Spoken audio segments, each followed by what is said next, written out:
जय माता की सभी को। आज का विषय है मसाणी किस प्रकार से रूप बदल के खेल खेलती है। देखिए, मसाणी कई तरह के रूप बदलती है। जिस व्यक्ति को मसाणी लगा दी गई है, किसी पे छोड़ दी गई है, क्या सिम्टम आते हैं, क्या अनुभव होते हैं उसको। मसाणी क्या करती है कि जिसके ऊपर वो छोड़ी गई है, जिसके शरीर में लगाई गई है, उससे तरह तरह की चीजें मांगती है, तरह तरह के भोग मांगती है। और उसकी सबसे पहले तो जो रीढ़ की हड्डी होती है उसके ऊपर बैठती है, उसको ज्यादा परेशान खत्म बना देती है। बिल्कुल कमर से वो आदमी बिल्कुल परेशान रहेगा, हारी बीमारियों से। उनके घर में किसी प्रकार से बरकत बाधा आने नहीं देती मसाणी। और ये खून चूसती है, इसका प्रिय खून होता है। अब कई लोगों से क्या करती है कि सपने के माध्यम से आती है और बोलती है कि मुझे खून का छींटा दो दो और मैं तुम्हारे ये काम ऐसे चढ़ा दूंगी, मैं तुम्हारे ये काम ऐसे बना दूंगी, चुटकी में बना दूंगी। तो जिसके ऊपर लगी है वो क्या करता है कि अरे ये तो माता ने बोला है, चलो इसको दे देते हैं खून का छींटा और ये चली जाएगी। अब देखिए, कुछ लोग क्या करते हैं जिन पे, क्योंकि मेरे पास ऐसा केस आया था और मैं उसी केस पे बोल रही हूँ, उस बहन के अनुभव के आधार पर बोल रही हूँ। तो क्या होता है कि मसाणी उनको, जैसे अचेतन अवस्था होती है, कुछ सोए हुए कुछ जागे हुए, अर्ध निद्रा अवस्था, उसमें क्या होता है, ये आदेश करती है, मांगती है उन लोगों से कि मुझे आप भोग दे दो। और मिठाइयाँ मांगती है तो उनके ऊपर भी बोलती है कि मुझे खून के छींटे डाल के दो। और लोग देते हैं। क्यों देते हैं कि यार चलो भाई, मसाणी ने भोग मांग लिया, अब तो उसको दे देते हैं, ये उतर जाएगी। देखिए, ये आपका पागल बनाती है, आपको भटकाती है। और इसको तो डेली ना खून चाहिए, किसी ना किसी माध्यम से ये खून लेती ही लेती है, अनायासी। जैसे माता बहन पे मसाणी लगी है तो अनायासी उसको चोट लग जाती है, अनायासी खून का छींटा उनके हाथ से चाकू से कट जाता है या कहीं ठोकर लग के खून निकलता ही रहता है। यानी कि जिन लोगों को जल्दी जल्दी छोटी मोटी चोट लगती रहती है और मसाण उनको लगा है, तो भाई ये वो चीज करवाती है क्योंकि उसको खून चाहिए। ये साक्षात बोलती है कि मैं खून के प्याले पे चलती हूँ। जिसने इसको खून पे सिद्ध कर लिया ना, तो ये भाई चलती है, मांस पे चलती है, खून पे चलती है, शराब पे चलती है। तीन चार चीजों पे, तामसिक चीजों पे इसको चलाया जाता है। देखिए, ये लगाना तो आसान है पर इसको उतारना बहुत ही मुश्किल काम है। और क्योंकि ये जब भी किसी दरबार में जाती है तो एक ही वचन करती है, तुम मुझे खून दे दो। वहां पे खेलती है कुछ ना कुछ, ये भगत को भी भटकाने की कोशिश करती है। और ये बोलती है कि हाँ, वचन देती है और वचन को तोड़ देती है, चाहे गंगा जल से इनके हाथ में रख के वचन भी क्यों न ले लिए जाए, पर ये वचनों को भी नहीं निभाती, नहीं मानती। क्या होता है कि ये बहकाती हैं जिस इंसान पे लगी हैं, और भगत को भी कई बार बहकाने की कोशिश करती है, रूप बदल लेती हैं। कभी ये बिल्कुल शांत रूप में मसाणी बन जाती है कि हाँ, मेरी ये पूजना दिलवा दो और मैं इनके घर में बरकत, देखो फिर मेरे ऊपर हाथ रख दो, फिर देखो मैं इनके कैसे कला चढ़ाती हूँ, कैसे मैं इनके चांद चढ़ाती हूँ।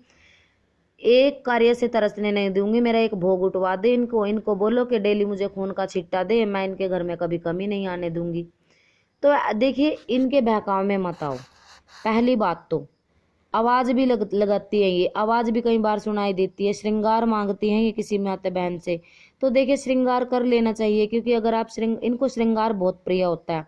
अगर आप श्रृंगार कर लेते हो ना, तो थोड़ा बहुत ही आपके ऊपर बुरा असर नहीं डालती उस चीज से। तो अगर जैसे कई बार ये बोलती है कि टीका लगाओ सिंदूर का या फिर बिंदी, देखिए काली वस्त्रों से, बिल्कुल जो काली चीज होती है ना, उनसे परहेज करना चाहिए। जिनको मसाण के लक्षण है या जिनको ये लगता है मेरे ऊपर मसाणी है, जिनके ऊपर खेलती है और बोलती है, काली वस्तुओं से दूर रहें। काला वस्त्र माता बहन भाई जिसके ऊपर मसाण या मसाणी लगी है ना पहने, काली बिंदी ना लगाएं, काली चुनरी ना ओढ़ें, काली वस्तुओं से जितना हो सकता है परहेज करें, क्योंकि ये इसका प्रिय होता है। जितना आप इसका प्रिय इसको देते जाओगे, ये जाने का नाम नहीं लेती, बिल्कुल नहीं उतरती। तो क्या होता है कि कई बार ये बोल देती है कि मुझे तो भोग में कलेजियां चाहिए, बकरे दो, मैं उतर जाऊंगी, मैं चली जाऊंगी। और लोग दे भी देते हैं, पर क्या होता है कि थोड़े दिन उनको आराम रहता है और वापस से उनके घर में आ जाती है। फिर लोग दोबारा से परेशान होने लग जाते हैं। देखिए, मसाणी ज्यादातर उन्हीं लोगों को परेशान करती है जिनके घर में इनकी धोख पूज होती है। पहली बात तो चौराहे में कभी मत दो, इनका कभी भी मत दो। किसी ना किसी देवी, जैसे चुगान वाली माता है, मदान वाली है, तो उनके जोड़े में इनको पूजो, उनका हाथ लेके ये शांत रहती हैं, उनकी दुहाई से ये हटती हैं। दूसरा, माता काली, माता काली के आगे इनकी जबान नहीं खुलती, क्योंकि मसाणी भी भाई बहुत प्रकार की होती है। एक मसाणी तो वो है जो शीतला माता के साथ गुड़गामा धाम में पूज रही है, वो माँ है, माँ के रूप में पूजती है और कृपा भी करती है, लोगों के घरों की कुल देवी है वो।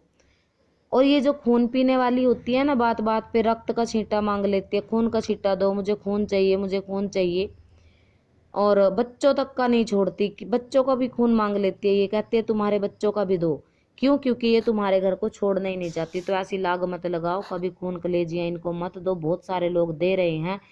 लोगों को ये लगता है कि अगर मसाणी तामसिक पे लगी है तो उतरेगी भी तामसिक पे। ऐसा कुछ नहीं होता भाई, ऐसा कुछ नहीं होता कि अगर वो तामसिक पे लगी है तो तामसिक पे ही उतरे। उसको मनाने के लिए एक अच्छे भगत पे जाओ, जो भगत इनका ज्ञान रखता हो, जो भगत अपनी शक्तियों पे विश्वास रखता हो, जिस भगत को अपने इष्ट पर विश्वास हो, जो माता कालिका का पुजारी हो, क्योंकि उनके आगे सारी शक्तियां चलती हैं, उनसे सभी डरती हैं। माँ के वचनों को ये कभी काट नहीं सकती। और ये जरूरी नहीं है कि तामसिक खा के चलिए तो तामसिक पे ही उतरेगी, नहीं, आप मीठे भोग पे उतारिए इनको। अगर आपसे ये बाई चांस भोग मांग भी लेती हैं तो क्या मुझे चुराहे में रख दे, चुराहे में भोग मत रखो कभी भी। हाँ, अगर आपको ये भोग के लिए परेशान करी या खून का छिट्टा दे दो, ये दे दो, तो आप बतासे उतार के दे सकते हो कुत्ते को इनके नाम के, जब ये आपसे भोग मांगती हैं। अपने ऊपर से 5 बतासे उतार के कुत्ते को खिला सकते हो आप। चुराहे और शमशान में भूल के भी मत रखना। जितना आप इनके नाम का भोग ये आपको मांगती चली जाएंगी सपनों में, अर्ध निद्रा में, और आप देते चले जाओगे, ये प्रबल होती चली जाएगी। ये कभी आपका पीछा नहीं छोड़ेगी। खून चूस लेती है ये शरीर का। हमने जितने भी मसाणी लगे हुए मामले देखे हैं, सभी औरतें मेरे पास 3-4 आ चुके हैं जिनको मसाण था, मसाणी के लक्षण थे, वो सभी तकरीबन उनके शरीर का खून तक चूस लिया है। उनके शरीर में कुछ नहीं छोड़ती है, इसको खून बहुत अधिक प्रिय होता है। और करते हैं लोग ऐसे, बहुत सारी गलती करते हैं कि चलो जी, किसी भगत ने बोल दिया, हम मिठाइयों पे भी खून के छिट्टे दिए हैं लोगों ने, कि 7 मिठाई अगर मसाणी की जा रही है ना शमशानों में तो भी खून डाल के जा रही है। तो ऐसा मत करो, ये गलत कार्य होता है। खून पे अगर उतारोगे तो कैसे, कितना खून दे सकते हो आप सोच के देखो। शक्ति है वो, मसाणी है वो, तो उनको खून से दूरी रखो। अगर आपको ज्यादा ही परेशान करती है तो हाथ जोड़ के मीठे पे मनाओ, किसी अच्छे तांत्रिक पे जाओ, अच्छे भगत पे जाओ जो इनका ज्ञान रखता हो।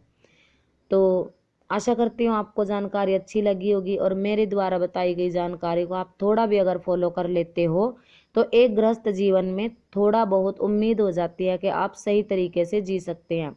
नहीं तो जितना ये माता मसाणी, ये खून कलेजियां, जितना इनमें आप घुसोगे ये आपका नुकसान ही करती हैं। सात्विक रहिए, सात्विक तरीके से पूजिए, देवी देवताओं को देवी बना करके पूजिए, आपको जरूर कृपा मिलेगी। तो चलिए जी, सभी को जय माता की।